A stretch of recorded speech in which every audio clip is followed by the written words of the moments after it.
What if the next Galaxy S Ultra finally fixed one of the biggest complaints S Pen users have had for over a decade? That might be exactly what Samsung is planning with the Galaxy S26 Ultra, while the Galaxy S25 Ultra took a step back by removing Bluetooth support and ditching air actions. New leaks suggest Samsung is now working on something many users have been asking for: an upgraded S Pen that plays nicely with magnetic accessories. A well-known source at Panda Flash Pro claims that Samsung is developing a brand new digitizer and stylus combo, and this could completely change how people use the Galaxy S26 Ultra. For years, using magnetic cases or mounts with Galaxy Note or Ultra phones meant risking reduced S Pen performance. The magnetic fields often messed with the digitizer, causing annoying glitches like loss of sensitivity, missed strokes, or inconsistent input. That meant choosing between using a magnetic accessory or getting a smooth S Pen experience, but not both now. With this possible upgrade, the Galaxy S26 Ultra could be the first phone in the series that doesn't make users pick one over the other. While the details about the new digitizer tech are still under wraps, the timing makes sense. Samsung knows it needs to make the S Pen a real advantage again, especially after cutting features on the Galaxy S25 Ultra, and this move could bring back fans who felt let down. In fact, this update could go beyond just stylus performance. If Samsung successfully solves the magnetic interference issue, it might finally make space for a built-in magnetic ring to support jet-to-wireless charging. That would allow for up to 15 watts of fast wireless charging with better heat control and accessory alignment. So not only would the S Pen work better, but the phone itself could charge faster and more efficiently when using new generation magnetic chargers. It's a small hardware change that could lead to a big improvement in day-to-day use. What's also interesting is that Samsung might test this new tech sooner than expected. Rumors point to the Galaxy Z Fold 7, which is launching next month, as possibly being the first device to feature this upgraded digitizer. However, since the Fold 7 isn't expected to include a built-in S Pen slot, the feature might not be used to its full potential just yet. But with the Galaxy S26 Ultra, the story is different. It's a device built around the stylus, and users expect it to offer top-tier performance. That's why this rumored update feels like such a big deal. After all these years, S Pen users may finally get what they've been waiting for: a phone that doesn't compromise on accessory compatibility. If this rumor becomes reality, the Galaxy S26 Ultra won't just bring back old features, it could unlock entirely new ways to use your phone with cases, stands, and wireless chargers without worrying about interference. So what's your take on this possible upgrade? Would magnetic accessory support make the S Pen more useful in your day-to-day life? Or are you still waiting for Samsung to bring back air actions and Bluetooth? Let us know what matters most to you in the comments. And if you're looking forward to more updates on Samsung's 2026 flagship, don't forget to hit like and subscribe to the channel. We'll be covering every new leak and feature leading up to launch. Can a foldable phone really be thinner than your average pencil? That's what the fresh Galaxy Z Fold 7 renders seem to suggest, and they're turning quite a few heads.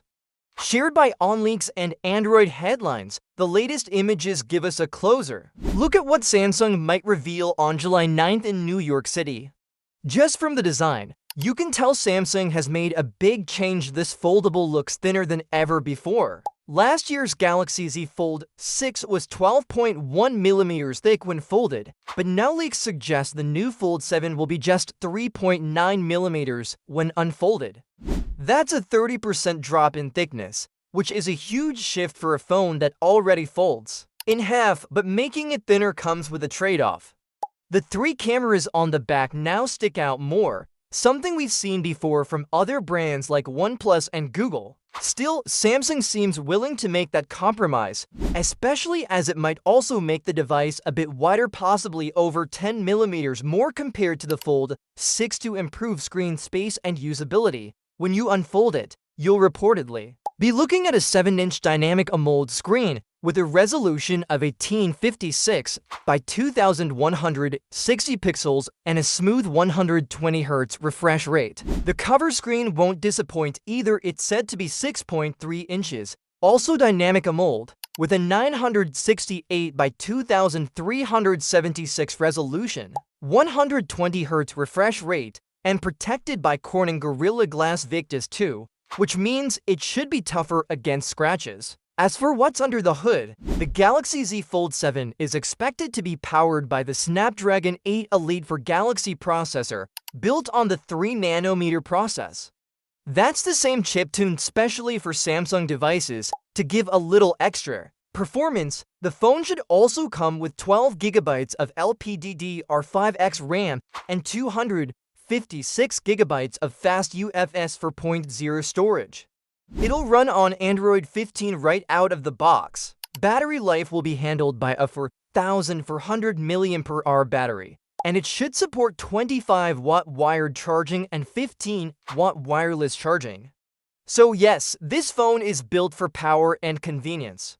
But there's a bit of disappointing news for some fans. A reliable leak from at Panda Flash proclaims that Samsung might remove the under-display camera that was used in the Fold 6. Instead, it looks like the Fold 7 will bring back the punch-hole camera for the inner display. Why the switch? The photos taken with the under-display camera just didn't turn out well, and it seems Samsung didn't think it was worth keeping.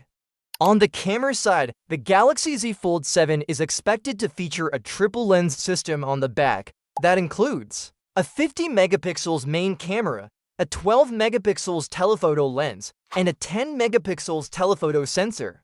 That setup should be able to handle everything from casual shots to zoomed-in photos with decent quality. And if the renders are accurate, we'll be getting at least two color choices. One is a sleek black finish, and the other is a more standout blue shadow color that might turn heads.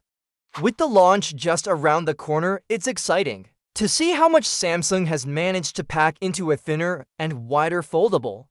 Of course, all these leaks and renders still need official confirmation, but the details so far make it clear that Samsung is pushing for a more refined and polished foldable experience. What do you think? Does a thinner foldable make you more interested in buying one? Let us know what features matter the most to you in the comments below. And if you enjoyed this video, don't forget to hit that like button and subscribe to our channel for more updates on the latest tech coming your way. Thanks for watching. Is Apple really following Google's lead this time? That's what people are asking after new renders of the iPhone 17 Pro and iPhone 17 Pro Max started making rounds online. The major talking point?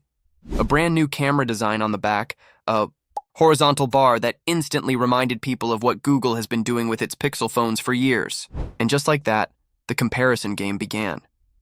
Interestingly, the base model of the iPhone 17 and the thinner iPhone 17 Air don't look anything like the Pixel, at least not based on the current leaks. But the Pro versions? That's where things start to look familiar.